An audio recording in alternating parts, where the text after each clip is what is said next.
Gang, Neeves Knives, I'm Jared, and here we have a couple new knives that I know you guys have never seen before. We'll check this one out here in 1 second. This is actually a Tepe design. Now, this one is designed by Noble Knives. This is a Shieldon Squire, designed by Noble Knives, and I'll tell you what, Shieldon is really stepping it up with these M390 steel titanium frame lock with carbon fiber inlays. Now, these are just some crude prototypes, but man, they're really, really well done. Like, this is stupid smooth. The fit and finish is done very well. Obviously, it's in a prototype phase, so there's still probably a little bit of subject to change. And, you know, I do have a couple, you know, little nitpicks here and there. But all in all, damn good little knife. Now, this one is a little Wharncliffe, as you can see. Like I said, M390 steel. And it is a pretty small knife. We have a titanium pocket clip that needs to change. This has got to change. This is the worst pocket clip ever. It's like hitting a wall trying to put it in the pocket. Now, I'm not going to go over these too crazy because they are in prototype phase and this is only a first impressions, but I wanted to show them to you guys really quick. The disc does work very, very well for the reverse flick. The lock bar access is great, nice and comfortable, beautiful disengagement. Thumb flick, you can do it. However, the one mistake that I wish they would fix, or I hope they do fix, is adding traction around the disc.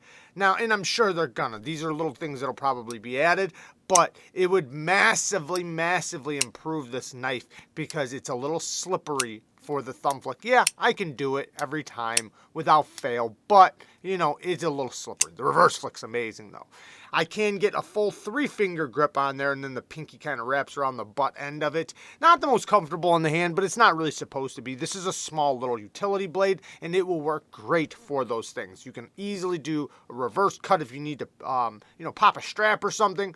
My thumb does kind of comfortably land right there in that groove. I feel this spot right there a little bit, but not a big deal at all. It is a very cool little knife. Now, the carbon fiber, that's the one biggest complaint I have.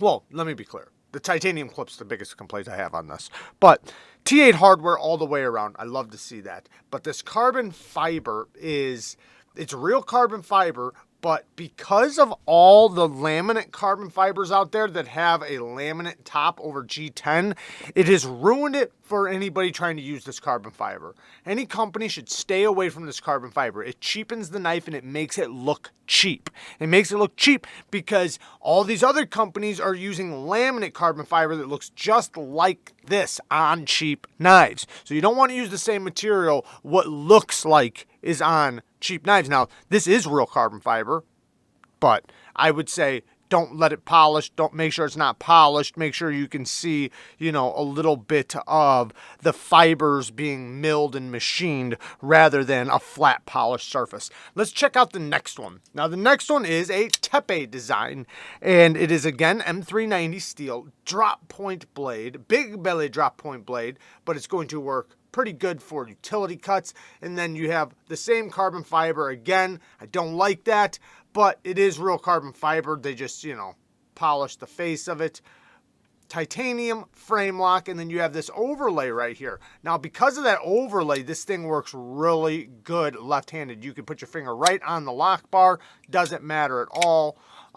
And this is possibly one of the best front flippers ever. Because of the way it's positioned and they have the exact kind of jimping that you want. This thing is very difficult to fail. I'm guessing that, I don't care if you're not good with front flippers, there's no way this wouldn't be easy for you. There's absolutely no way, no excuses. Because all you have to do is put your thumb on it and break the detent. That's it. This thing cranks every single time. I can't fail it. The only way I can fail it is if I put my finger right here and like pop it out. You know, that's the only way. But if I put my finger all the way on top and break the detent, it's cranking out every time. The reverse flick's amazing. The thumb studs are in a perfect place. Like, it's just super fidgety, super fun. Access to the lock bar.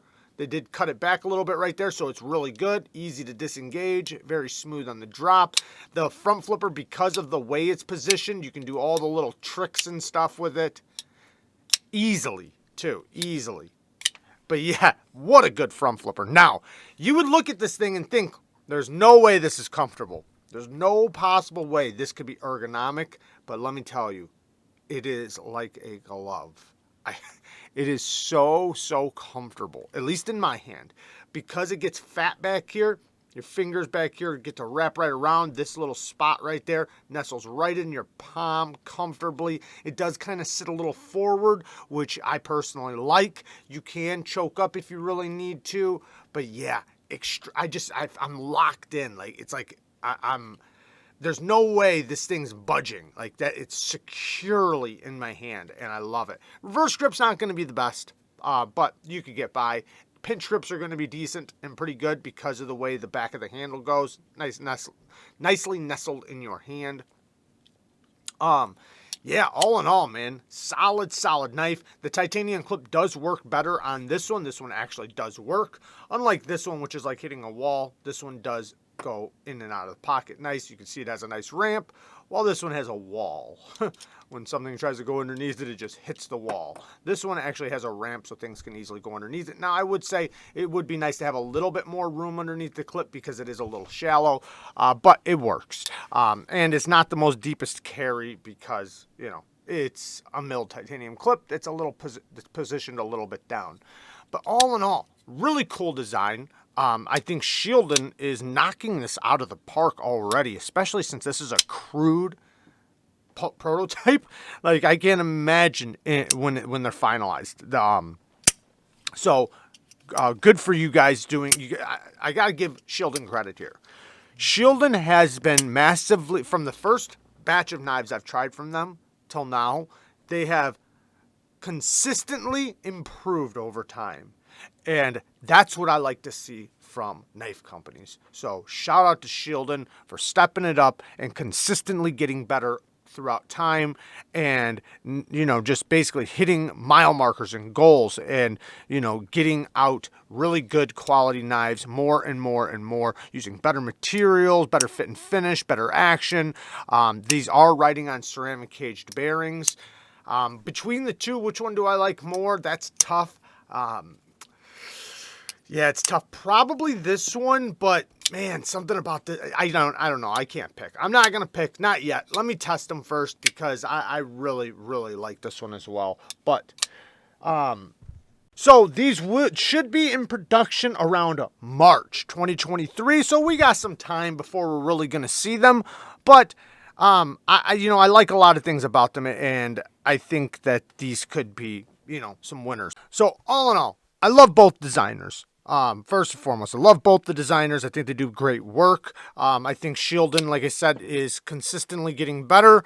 Their shield that's on their pivots, that's their logo. I think they have a lot of potential there. What they could do is they could literally make titanium ones with if it's anodized right. These pivots could be amazing. So hopefully maybe, you know, they'll think about that in the future, what they could do with their logo in that pivot, because it's a really good logo, you know, incorporated into the pivot. But there's a lot of potential for it to be outstanding. Negative things, though, there's quite a few here because, you know, like the clip here is straight garbage. It's got to be a different clip. Carbon fiber's got to be swapped out. Got to add some texturing onto the disc. That would massively improve this. But all in all, other than that, plunge grinds. Plunge grinds could be way better. They should fix the plunge grinds and sharpening choils. This one's okay, but you can see, you know, it's not. It's really not. They need to separate the end of the plunge grind from the edge. It's a little too close, especially on this one. You can see the plunge grind actually hits the edge. So this needs to separate plunge grind from the edge so that it can be easily sharpened. This one is, if the carbon fiber was different, this would be probably already damn near a home run. So it's right there. Maybe a little bit more room under the clip. Like I said, different carbon fiber. Other than that, the sharpening tool and plunge grind could be tuned up.